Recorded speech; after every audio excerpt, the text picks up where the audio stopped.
de neurocirugía.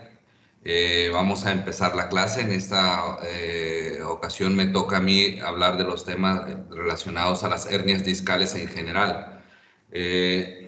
Para mí es un gusto muy grande siempre estar frente a ustedes compartiendo conocimiento, compartiendo experiencias, contribuyendo en parte. Siempre es un gusto muy grande apoyar a jóvenes con la intención de que sean siempre los mejores en el área médica, con el único fin de apoyar y dar lo mejor de nosotros a nuestros pacientes. Y nada menos hoy tiene un toque muy especial por alguna situación especial que alguien por ahí debe de saber. Es un gusto muy grande estar siempre ante ustedes. Repito, sí se está viendo mi pantalla, ¿verdad? ¿Alguien que me pueda apoyar, sobre todo?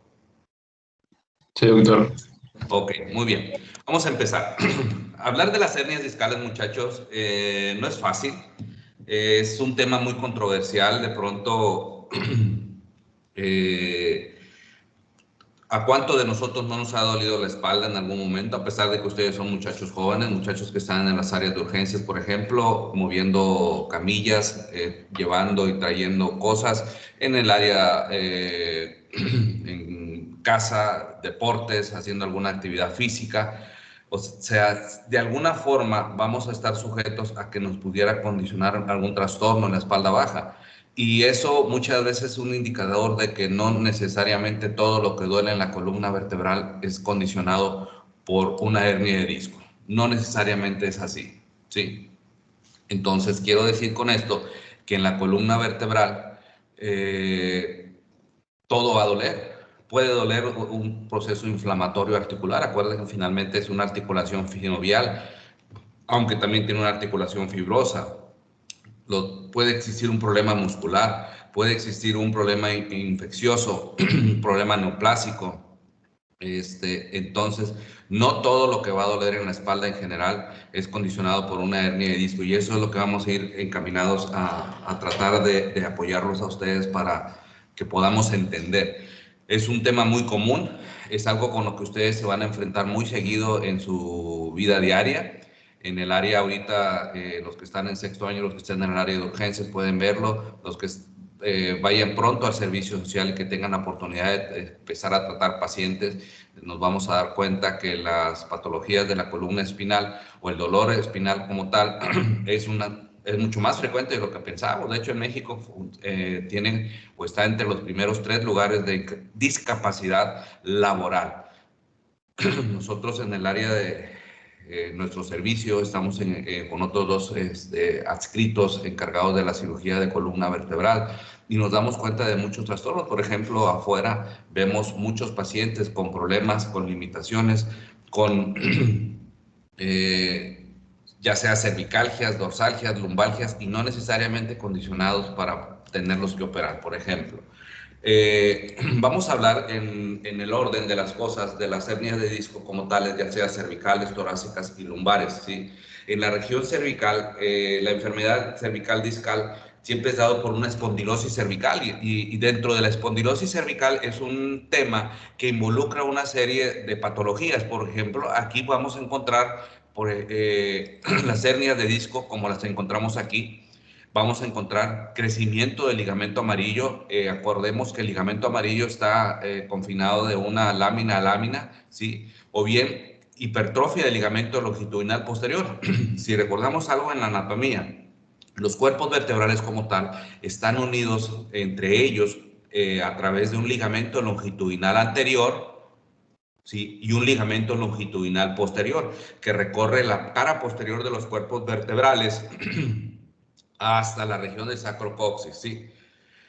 De tal forma que estos ligamentos, aunados a los discos invertebrales, aunados a las estructuras musculares, pues le van a conferir a nuestra columna vertebral un soporte y una estabilidad. Acuérdense que decía por ahí Sir Lohar, en la anatomía humana que nos tocó estudiar nosotros en los libros, decía que la columna vertebral forma una palanca biomecánica para soportar y mover el cuerpo, nuestro cuerpo como tal, ¿sí?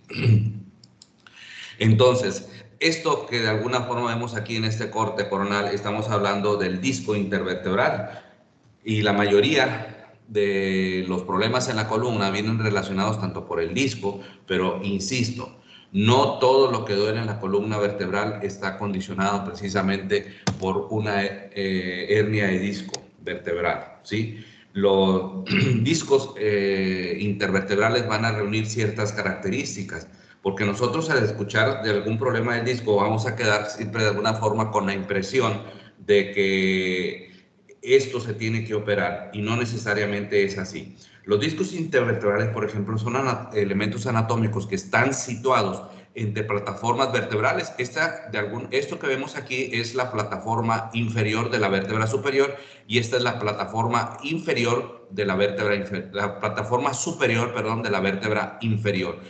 Y esto es el disco intervertebral, el cual está confinado de extremo a extremo del cuerpo vertebral como tal, ¿sí? Y está limitado, por decirlo así, a este componente o a este espacio por los ligamentos que habíamos descrito, el ligamento longitudinal anterior y el ligamento longitudinal posterior.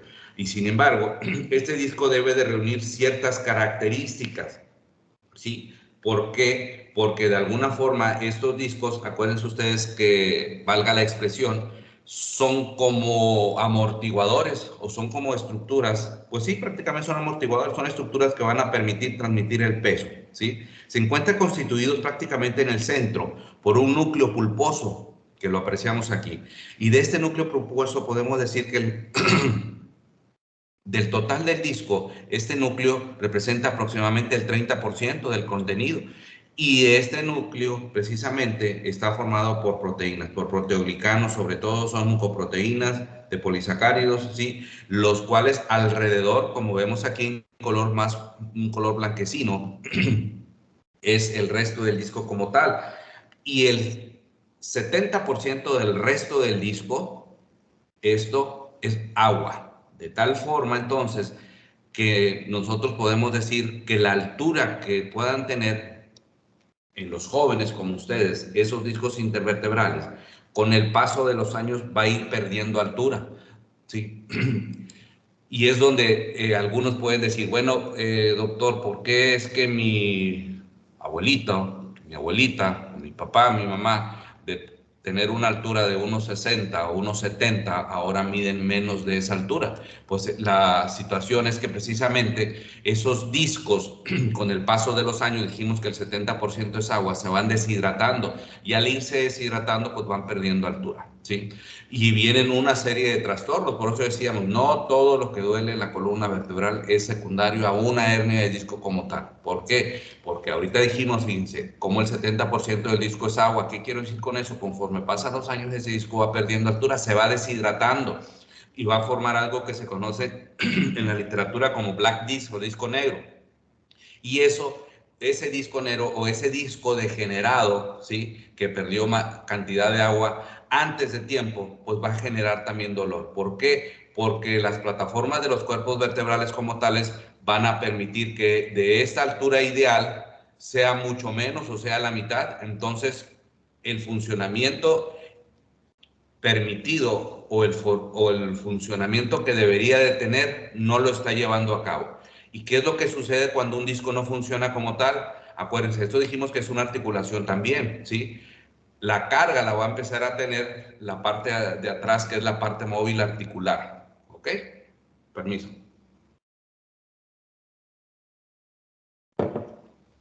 En este corte, de alguna forma sagital, representa cómo es las formas distintas que puede un disco no estar en el lugar correcto.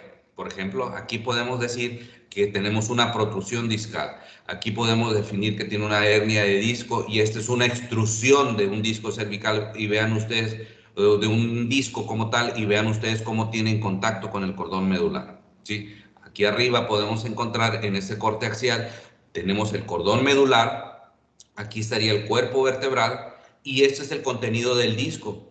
Aprecien ustedes cómo este disco que se sale y está en contacto con el cordón anterior de esta médula espinal, pues condiciona compresión a la médula.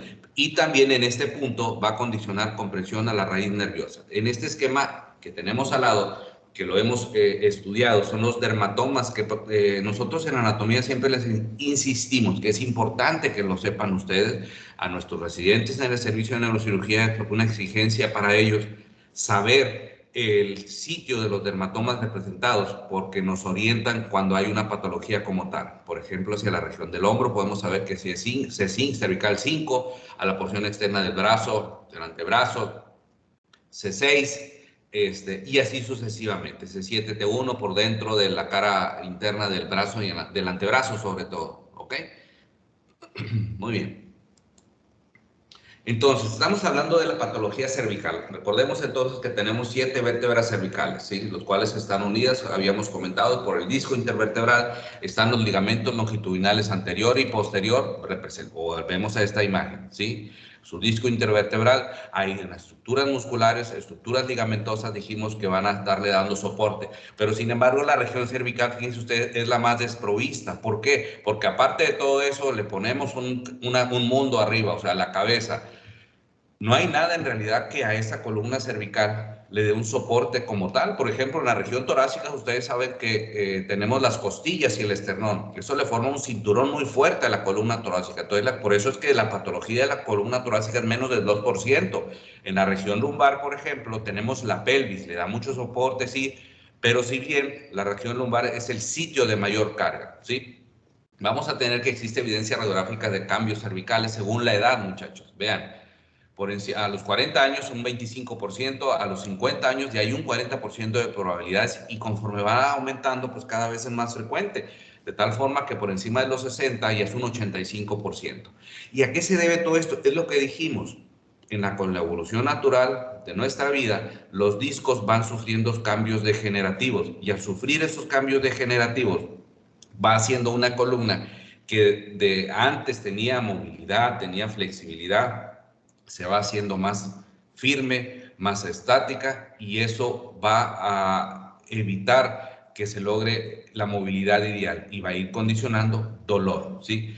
El sitio y lugar más frecuente, por ahí se lo puede preguntar el doctor Jesús Morales en su examen, es el entre cervical 5-6, en este borde, luego cervical C6-C7 y cervical 4-5, ¿sí?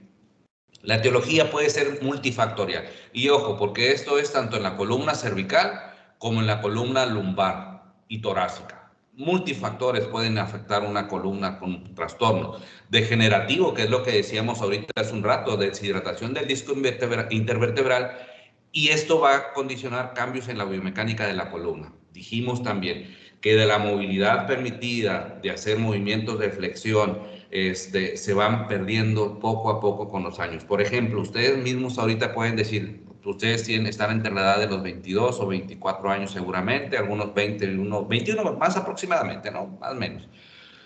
Pueden decir, pues yo antes podía hacer más movimientos de flexión y ahorita estoy más limitado. Pues cada vez que podamos, porque habíamos pasado los años, nuestra limitación va a ir siendo más evidente para nosotros. Y otro de los factores es la traumática, ¿sí? Que es dentro de esta muchos de los factores que van a desencadenar trastornos a nuestra columna vertebral. Y aquí podemos decir, la presentación clínica puede ser ya sea aguda o puede ser crónico. Y lo más común en lo agudo es cuando después de un esfuerzo un paciente empieza con dolor cervical y dolor a un brazo como tal, pero es un dolor intenso, ¿sí? Es agudo pues porque tiene entre 24 horas de inicio aproximadamente, y cuando ya es crónico pues ya son dolores que pasan los 30 días después del mes y el paciente va a tener dolor en la columna cervical, dolor radicular o bien una mielopatía como tal. ¿Y qué entendemos por mielopatía, muchachos? Aquí el término es, la mielopatía va a estar condicionada por que está afectado el cordón medular. Una hernia de disco que comprima el cordón en la región cervical de forma crónica va a comprometer la circulación en el cordón medular y va a empezar a dar trastornos a las estructuras del cordón medular. Y si es anterior, pues seguramente a las fibras motoras, porque recordemos en la anatomía que el cordón anterior es donde descienden los cordones motores de alguna forma, ¿sí? El dolor cervical axial muchas de las veces es autolimitado. El origen puede ser miofacial, muscular, puede ser condicionado por un disco intervertebral, porque la articulación interfacetaria es lo que dijimos. Una columna como tal, aparte de su articulación con el disco, tiene una articulación móvil en la parte posterior, y esa articulación interfacetaria pues, es una articulación sinovial, y quiere decir que esa también va a tener procesos inflamatorios, y eso puede condicionar dolor. Y van a tener acompañantes, y van a condicionar limitación funcional, contracturas musculares a nivel del cuello, y son muchas de las veces las causas o las condiciones que van a orillar a un paciente a la atención. El dolor hacia el brazo o dolor radicular, como pueden ustedes escuchar, puede ser una afección motora, sensitiva, dijimos ya sea aguda, ya sea crónica, y van a existir ciertas maniobras que van a desencadenar el dolor. Por ejemplo, en la motora, va a existir afección de una neurona motora inferior con distribución miotónica. ¿Qué quiere decir esto? Por ejemplo, en esta imagen que tenemos el cuerpo de cervical 4 y el cuerpo de cervical 5, aquí podemos decir, es que aquí sale la raíz de cervical 5, como la vemos aquí, y esta raíz de cervical 5 va y va a darle inervación al músculo bíceps, al deltoides, y va a tener este territorio de distribución en los miotomas. Entonces podemos decir, si hay una hernia de disco que está condicionando este compromiso, pues su molestia va a ir dirigida hacia este punto determinado como tal, y eso nos puede orientar. Una afectación sensitiva es el mismo territorio de distribución. Bueno, ya sabemos en los miotomas qué área puede condicionar problema. Puede ser aguda, como dijimos, es reciente, 24 horas, ¿sí? 48. Es más común en los jóvenes o es común de pronto en personas que tienen una vida activa, por ejemplo, ya sea damas o hombres que trabajan, que hacen deportes extremos, ¿sí? O bien que puede ser crónico, y esto se presenta más común en adultos mayores, donde muchas de las veces ya existe una cronicidad, y esto se traduce en un problema sensitivo como tal, ¿sí? Y estas maniobras de Spurling, por ejemplo, son de alguna forma maniobras que van a condicionar o van a desencadenar las molestias, ¿sí?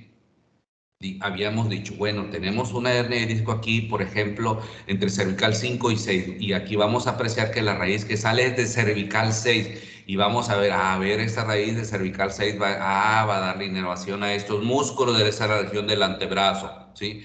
Y aquí está el territorio de distribución del dermatoma.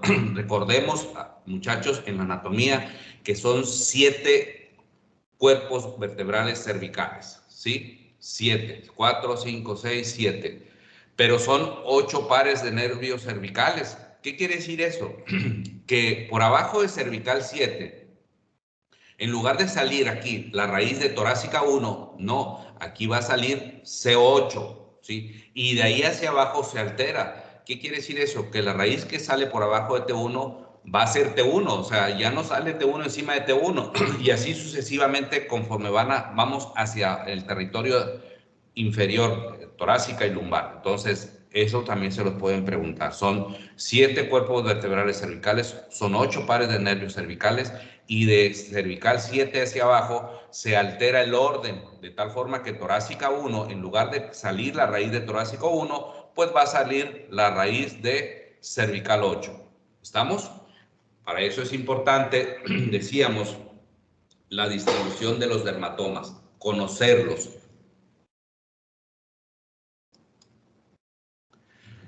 Los datos mielopáticos como tal, quiere decir, acuérdense, una mielopatía quiere decir que hay un trastorno precisamente en el cordón medular que está condicionando una compresión, pero es difícil, fíjense ustedes, que una compresión aguda nos vaya a dar un problema.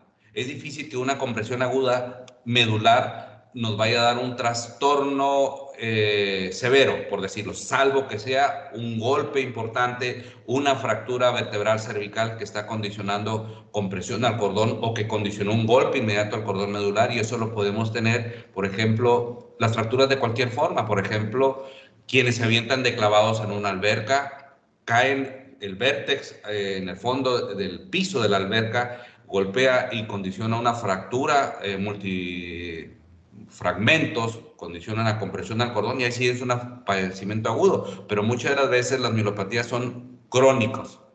¿Qué quiere decir con esto?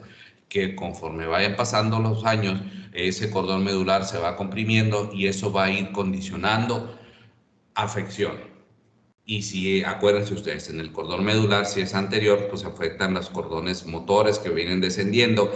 Cuando la compresión es posterior, pues se van a afectar los cordones posteriores, son los cordones que van a ascender y sobre todo son sensitivos, son la propiocepción, ¿sí? Entonces, en una mielopatía puede o no aparecer en conjunto con un dolor radicular.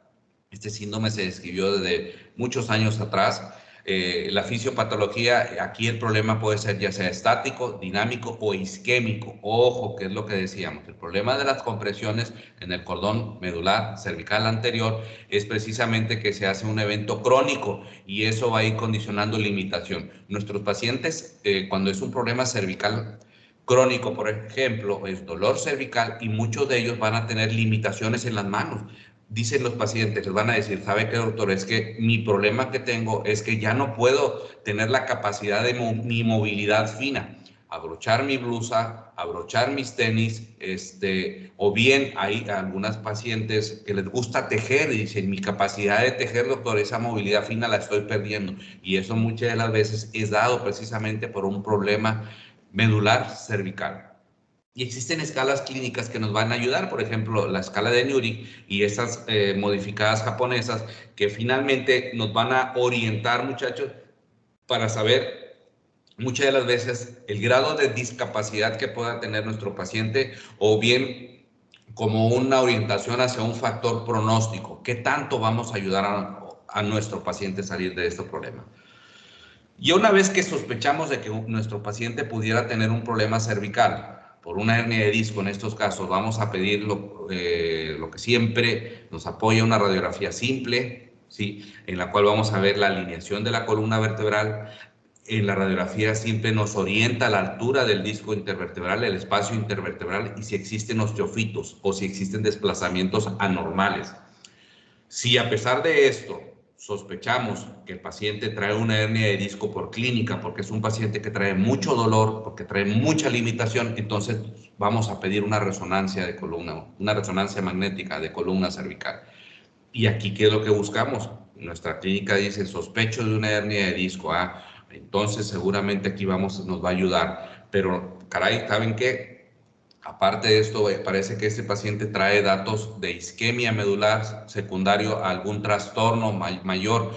Nos va a ayudar. O podemos decir, este paciente trae normalmente un canal cervical estrecho, porque para eso nos sirve la resonancia, muchachos. Ustedes ahorita, yo incluso podemos decir, o podemos tener un canal cervical estrecho congénito y no nos hemos dado cuenta. Y esto lo vamos a saber precisamente hasta que tengamos una resonancia, ¿sí?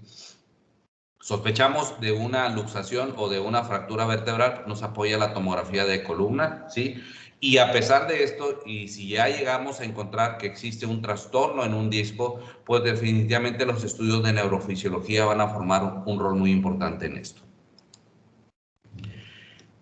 ¿Y qué se va a acompañar de nuestros pacientes? Pues dolor, dijimos, ¿no? Comúnmente los pacientes van a tener dolor, en este caso dolor cervical, limitación a la movilidad del cuello, limitación funcional, dolor que se extiende hacia alguno de los brazos y dependiendo de la severidad de nuestro problema, nuestro paciente puede tener debilidad en alguno de los brazos o en el dado más severo, incapacidad para la movilidad.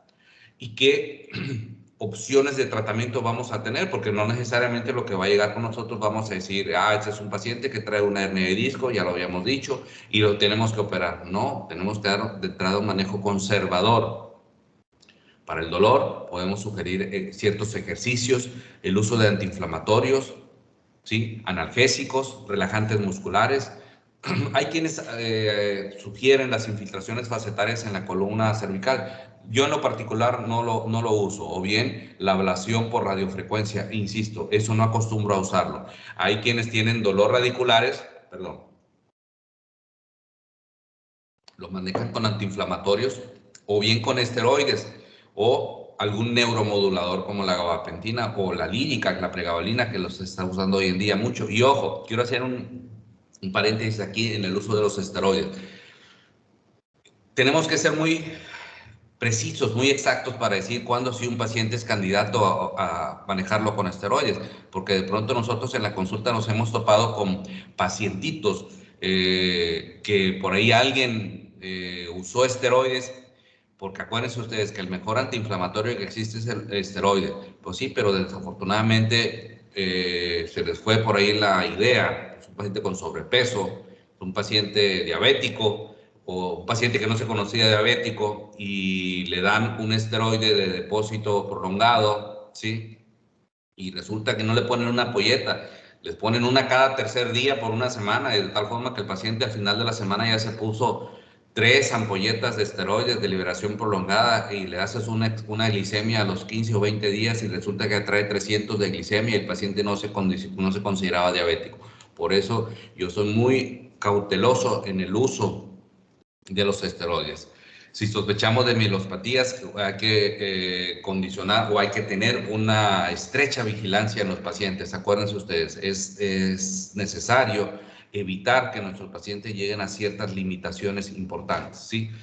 Tenemos que, en este esquema, si vemos la curvatura ideal de pronto, si vemos que existe compresión ya sea anterior o anterior y posterior, qué tan severo tiene que llegar a ser esta afección para decidir qué opción de tratamiento le vamos a ofrecer.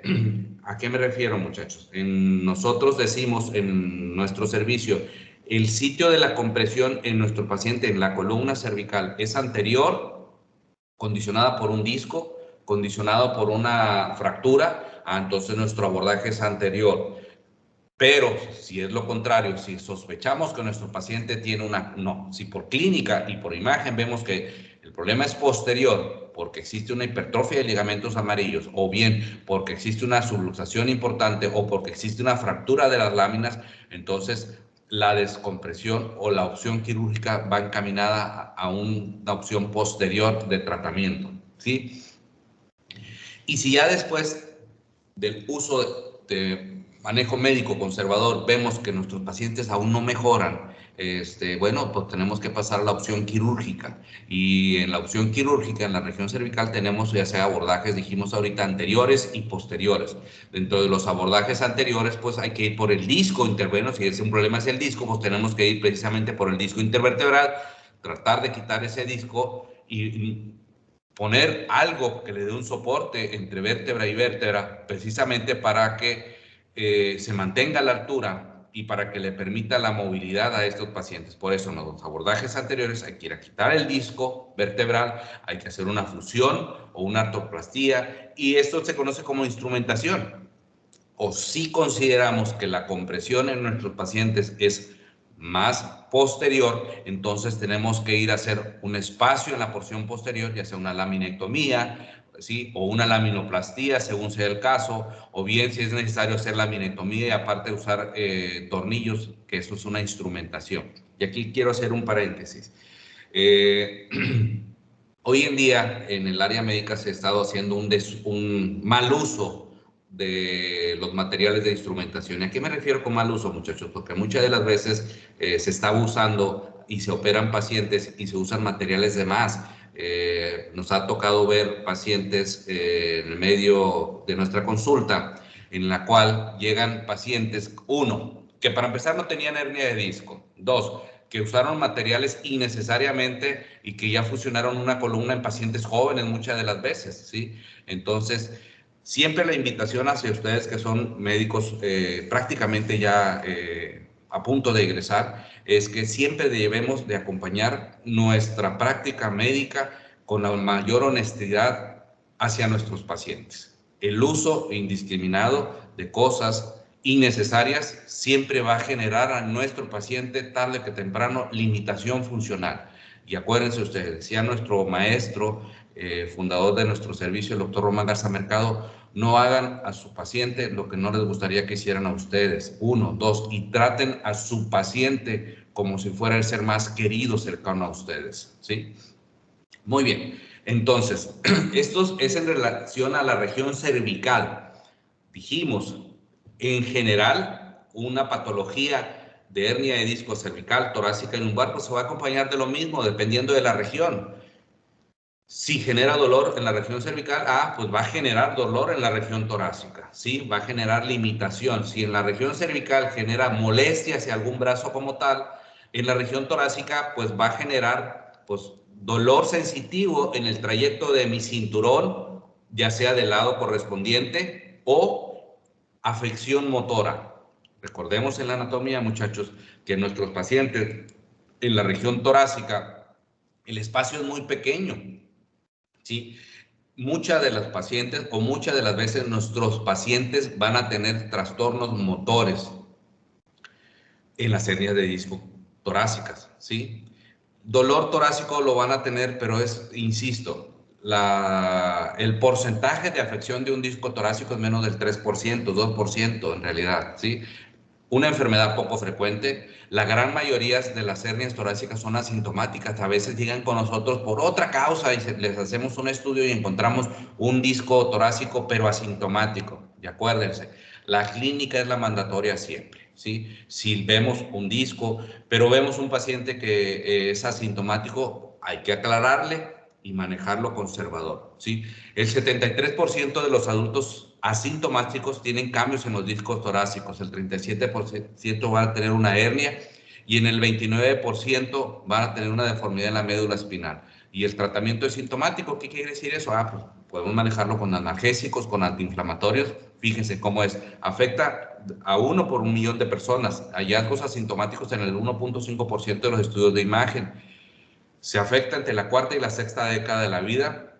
La preponderancia es más en hombres que en damas, ¿sí? En 1.5 a 4% de las protusiones discales sintomáticas. Y ojo con esto, en general la columna cervical, torácica y lumbar antes era más común en los hombres como patología. Hoy en día prácticamente está siendo similar en varones y en damas. ¿Por qué?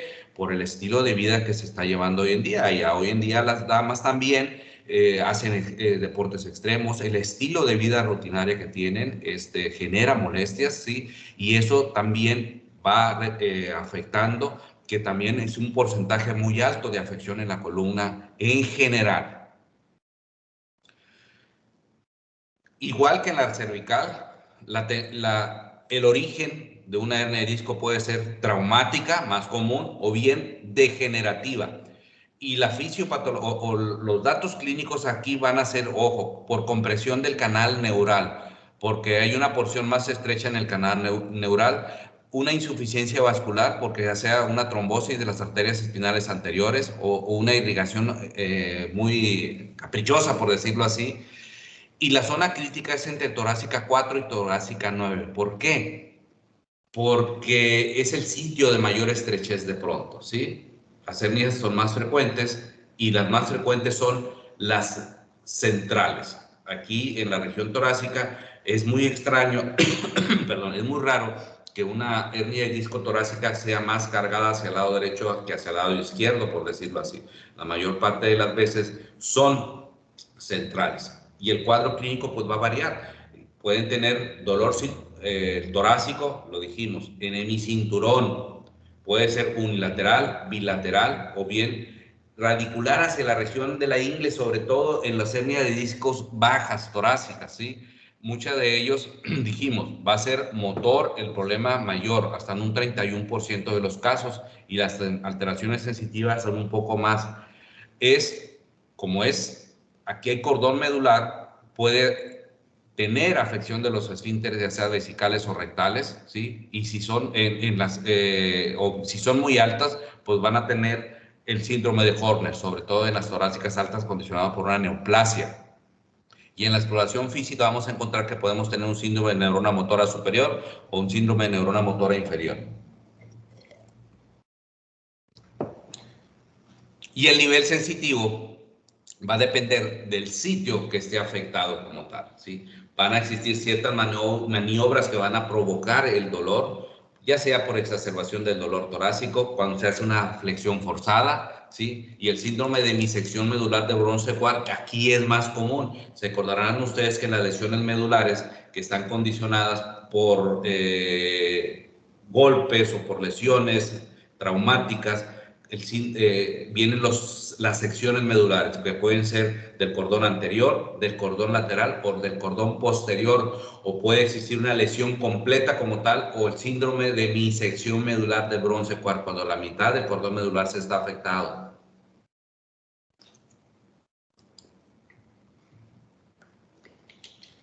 Es importante en la región torácica saber el nivel. El 75% de estas van a ocurrir entre torácica 8 y lumbar 1. Ojo, 75%. Entonces, ¿por qué entre torácica 8 y lumbar 1, muchachos?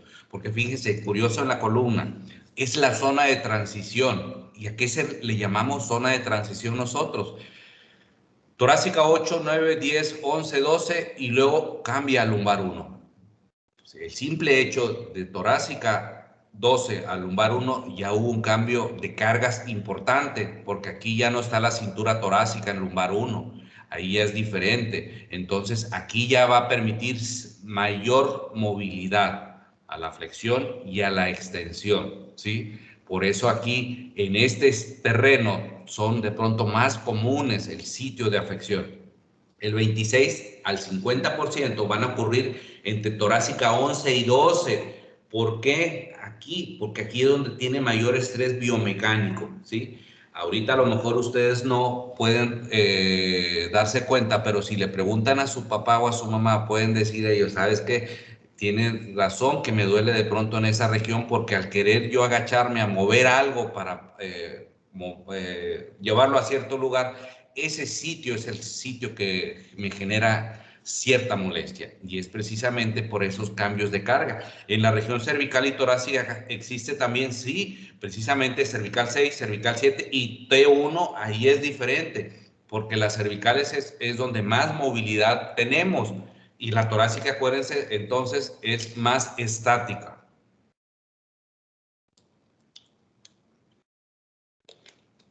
Estudios diagnósticos que nos ayudan, los mismos que hacia la región cervical y lumbar. Una radiografía simple nos van a orientar para saber la altura que puedan tener aquí, si existe alguna fractura de algún cuerpo vertebral.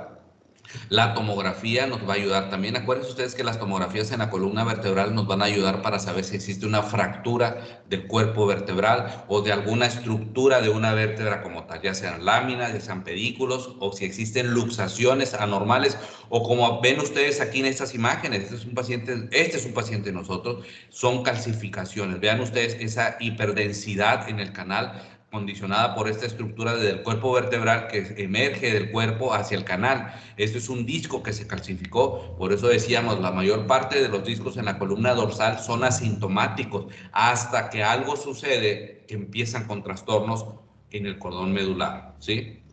Como aprecian en esta otra imagen, es un estudio que sugiere una calcificación. Y la resonancia definitivamente forma un rol muy importante. El 70% de los discos salidos en la región torácica pueden estar calcificados. Y aquí quiero hacer un comentario también. Fíjense ustedes, nosotros nos tocó esta paciente y esta paciente llega con nosotros, trabajaba en una guardería. Esta paciente se agacha a atender a un bebé en una guardería y donde se quiere ella incorporar, paraparesia inmediata. Debilidad importante a la marcha, la traen con nosotros y encontramos esta hernia de disco calcificada, ¿sí? Ya no aguda, aguda en presentación, pero es un disco calcificado, quiere decir que ese disco no es reciente, quiere decir que ese disco tiene ese problema tiempo atrás, ¿sí? La pasamos a cirugía. Las cirugías en la columna torácica son abordajes diferentes a la región tanto cervical como lumbar. En la región lumbar por lo general entramos en este camino que estoy llevando aquí, ¿sí? Aquí no se puede porque aquí el cordón medular no tengo espacio para desplazarlo.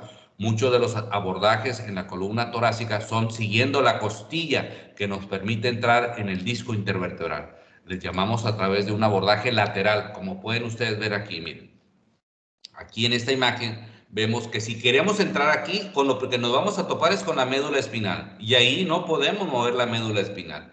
Por lo general seguimos el trayecto de una costilla, le llamamos costo a través de la transversectomía y entramos por aquí, precisamente a un lado del disco intervertebral, para tratar de remover esta estructura aquí, como lo puede, o un abordaje anterior, que esto es lo menos común de pronto en la región torácica, para los discos, ojo.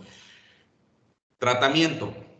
En mielopatías progresivas, mielopatía, afección en el cordón medular, ojo, debilidad o parálisis de las extremidades inferiores, aquí pueden condicionar disfunción vesical, dolor radicular, ¿sí? Refractario a tratamiento sintomático.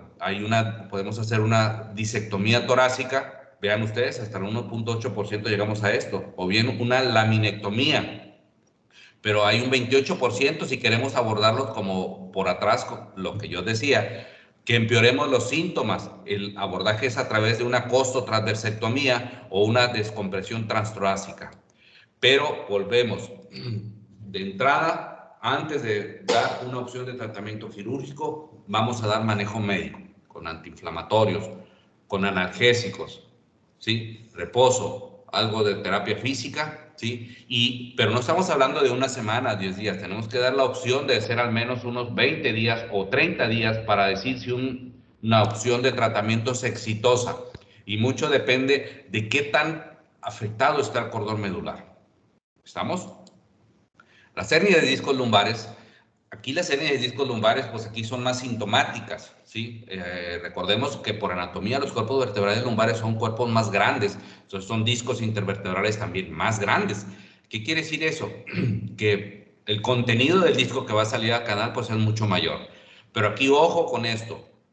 El cordón medular, acuérdense ustedes, por anatomía llega al borde inferior del lumbar 1. Quiere decir que el lumbar 2 hacia abajo ya no hay cordón medular, son raíces nerviosas, eso es la caudequina. ¿Y qué quiere decir con eso? Porque fíjense, de pronto llegan con ustedes pacientes que dicen, es que doctor, fui con un doctor y me dijo, no, mi riesgo mayor, doctor, es que pueda quedar sin mover las piernas después de mi cirugía. Y aquí ustedes pueden decirle, ¿sabe qué? Es que ahí abajo, entre lumbar 3, lumbar 4, lumbar 4, lumbar 5, ya no hay médula espinal, ahí son raíces nerviosas. Entonces, la probabilidad de que un paciente salga con una lesión medular como tal es prácticamente es imposible, ¿no?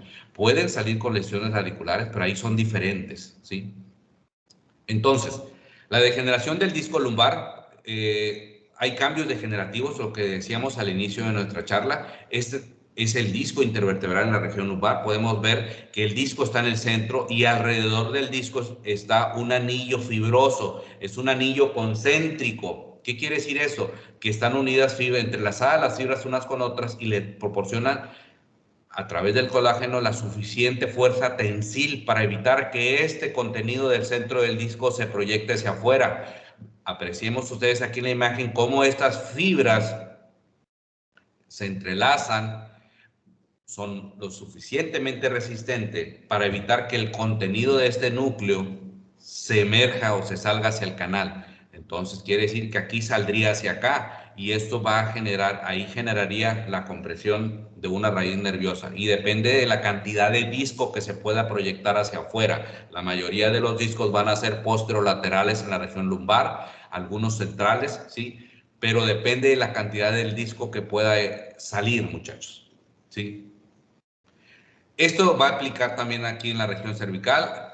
Aquí vamos a hacerlo más hacia la región lumbar. Esta es la carga del disco al centro y vean ustedes cómo es que esa carga que se proyectó hacia el disco va a salir hacia diferentes puntos, ¿sí? Depende muchas de las veces si el anillo alrededor tiene la carga extrema y empiezan a haber fisuras del anillo y a través de esas fisuras del anillo pueda salir contenido del disco. Por ejemplo, vean, esta es la cara posterior de los cuerpos vertebrales, este es el ligamento longitudinal posterior, este es el pedículo de la vértebra superior, el pedículo de la vértebra inferior. Ese es el contenido del disco. Entonces vean ustedes cómo existe una lengüeta de este ligamento longitudinal posterior que también le da soporte al contenido del disco. Entonces, el disco que se salga de este punto difícilmente va a ser central, aunque sucede, ¿eh? Entonces sale por lo general por este espacio y vean ustedes en la imagen de al lado, al salir por este espacio, vean ustedes cómo es que viene la fibra o la raíz, perdón, y ahí en este punto es donde la va a apretar. Vean ustedes, este es el cuerpo del lumbar 4. ¿Y qué dijimos? Son 7 vértebras cervicales y 8 raíces nerviosas cervicales.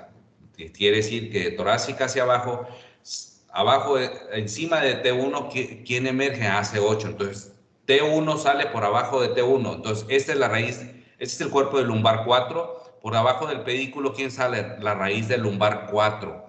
Este es el cuerpo del lumbar 5. ¿Quién sale por abajo del pedículo del lumbar 5? La raíz del lumbar 5. Ojo, porque se los van a preguntar en el examen, ¿sí? ¿Qué raíz nerviosa sale por abajo del cuerpo del L4? Entre L4 y L5, la raíz del L4. ¿Estamos? Muy bien. En la anatomía del canal lumbar, esa es una imagen de resonancia. Vean ustedes cómo ese es el canal lumbar y vemos aquí un saco, por decirlo así, en el interior, líquido cefalorraquídeo, y todos estos puntos son las raíces nerviosas, muchachos.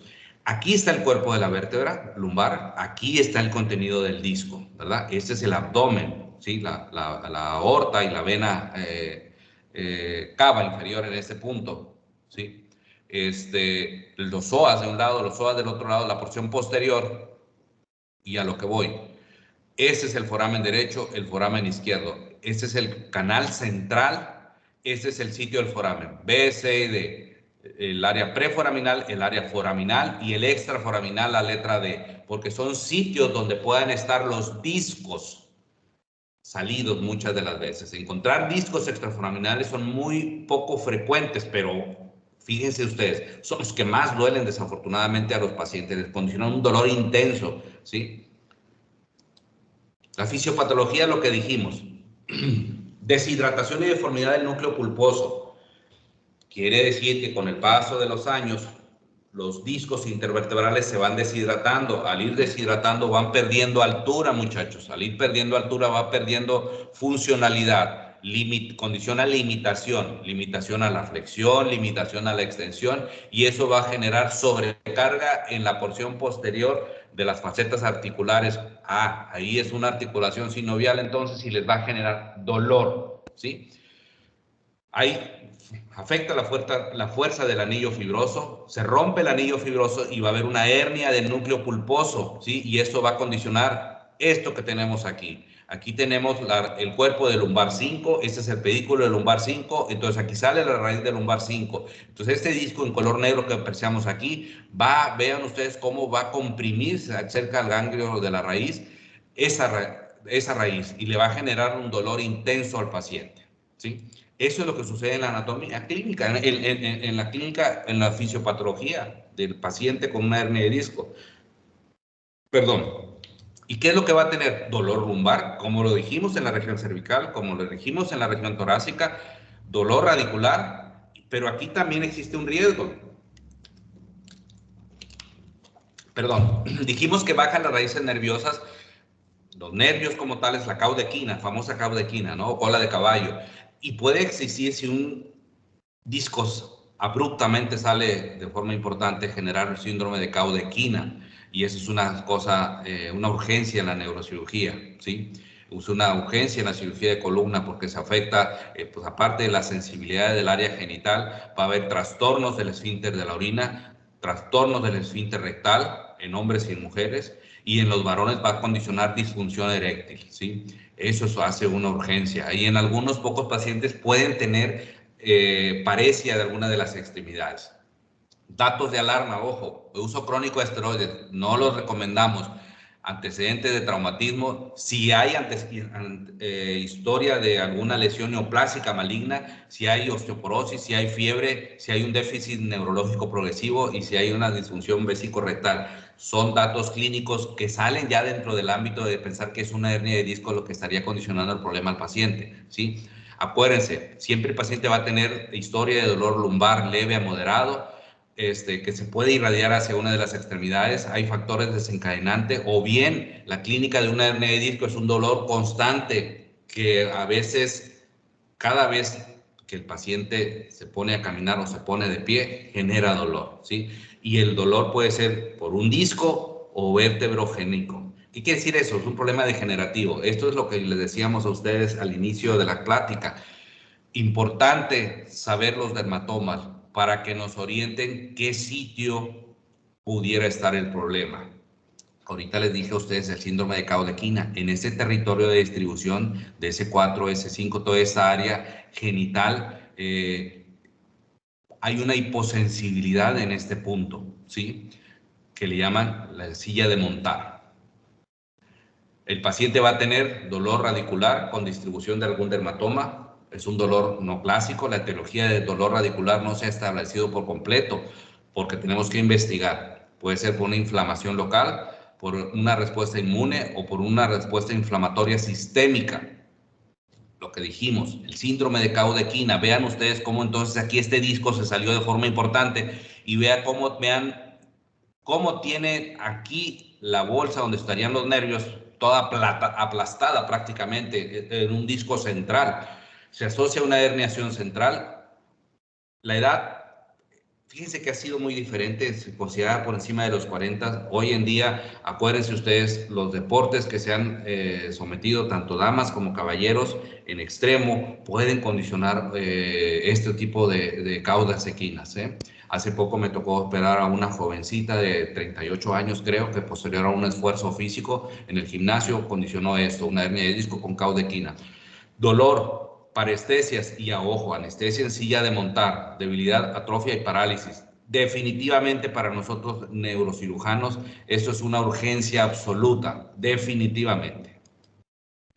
Y la exploración física, pues hay datos que nos van a orientar, sobre todo el ASEG, es un dato que al momento de tener acostado a nuestro paciente y pedir que vayamos, podemos pedir que flexionar la rodilla y al extenderla, dependiendo de los grados que vayamos considerando que se levanta, genera un dolor importante, decimos es positivo para la ASEG, ¿sí? Y existen otros tipos de maniobras que pueden orientarnos a sospechar la presencia de una hernia de disco como tal. Los estudios diagnósticos, igual, es una radiografía simple, nos apoya la resonancia o bien una tomografía, ¿sí? Esto es importante para orientarnos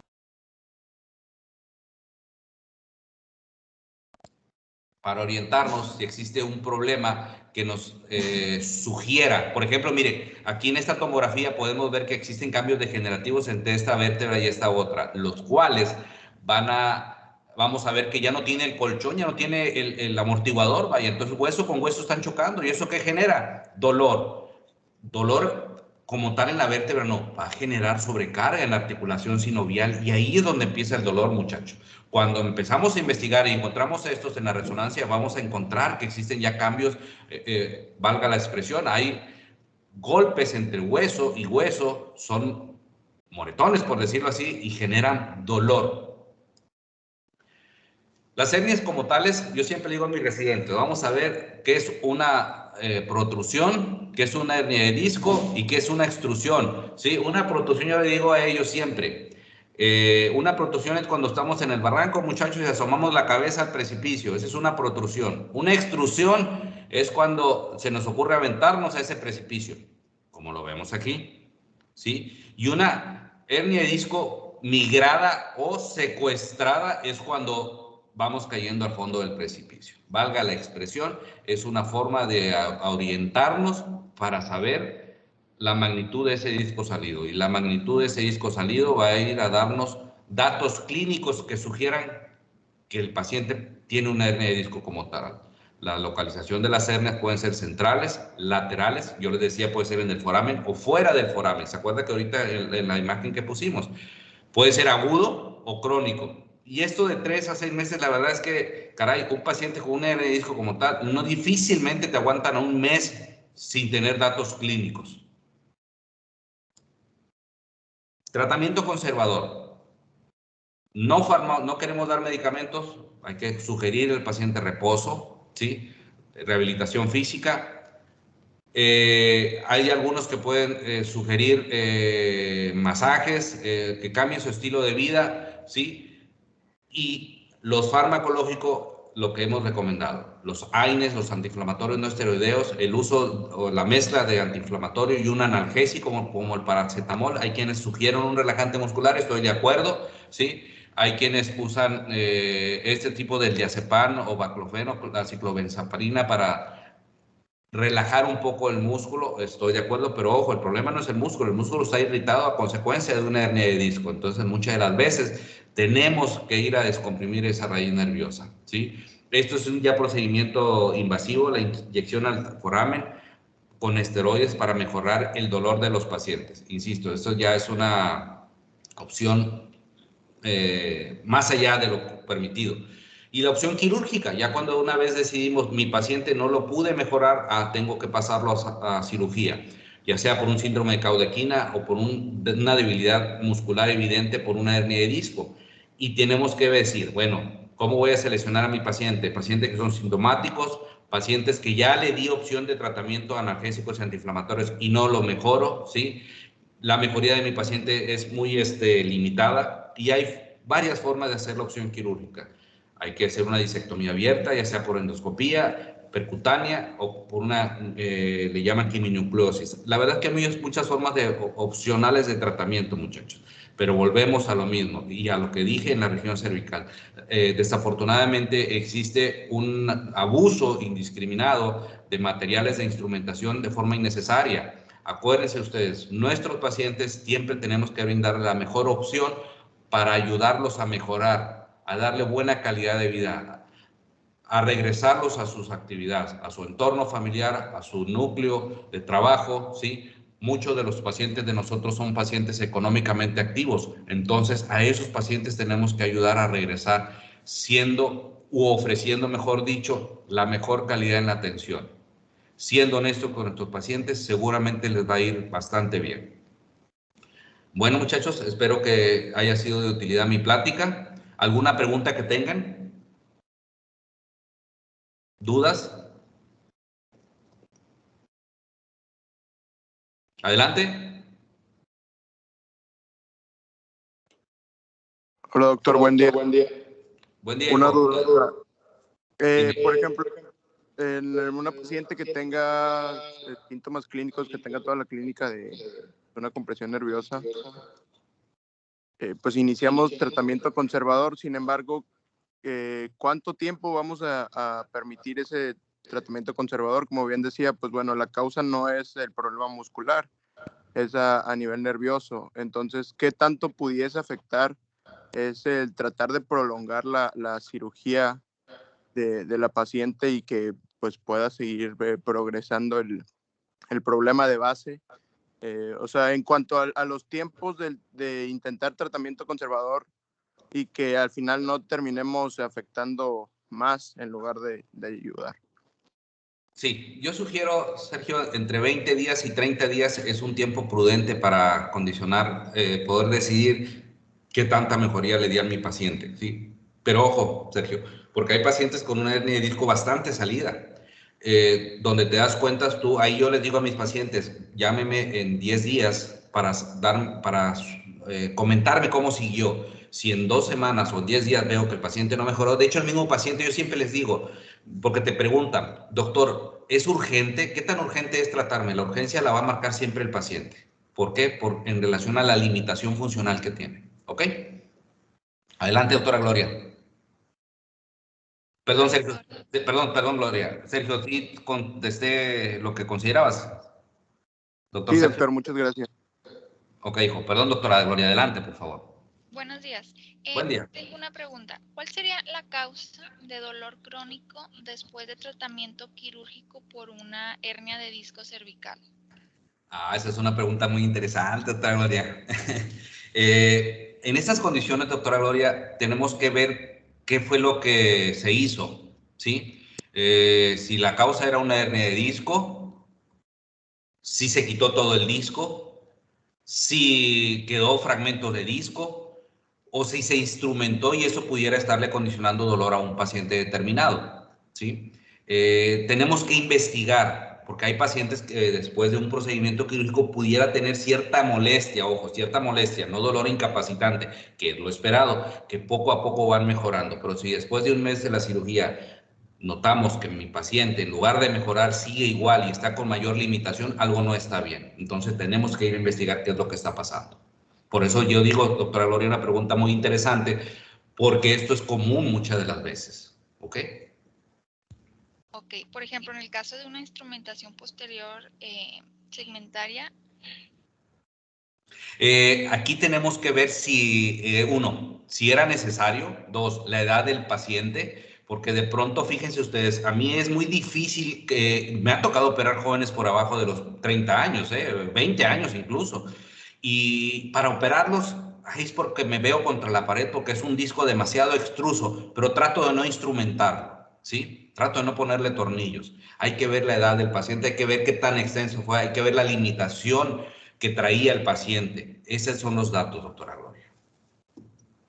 Ok, doctor. ¿Y hay casos en donde el dolor se queda, o sea, por mucho más tiempo? Sí, definitivamente. Y tenemos que valorar el caso. Me han llegado conmigo pacientes con instrumentaciones, con mucho dolor, que a veces consideramos correcto retirarlos y el paciente mejora de forma importante. ¿Por qué? Porque era innecesario hacer instrumentaciones muchas de las veces. Es lo que yo les decía. No abusemos de esto, de este tipo de materiales. Y eso son lo que les decimos, lo que yo les estoy diciendo a ustedes. Todos los días prácticamente se lo decimos a nuestros residentes en el servicio. Nuestro jefe de servicio siempre hace esa mención, no abusar de ese tipo de cosas, ¿verdad? Porque podemos desencadenarle dolor a nuestro paciente. Tenemos que ser muy exactos para decir cuándo sí instrumentar a un paciente. Ok, doctor, muchas gracias. A la orden, servidor. ¿Alguien más? No, de no ser así, reitero, qué honor tan grande siempre estar frente a ustedes. Es un gusto enorme siempre y más en este día. Un placer y estoy a la orden siempre de ustedes. Cualquier cosa, estamos en el servicio de neurocirugía. Dios les bendiga. Cuídense mucho, muchachos. Gracias, doctor. Gracias, doctor.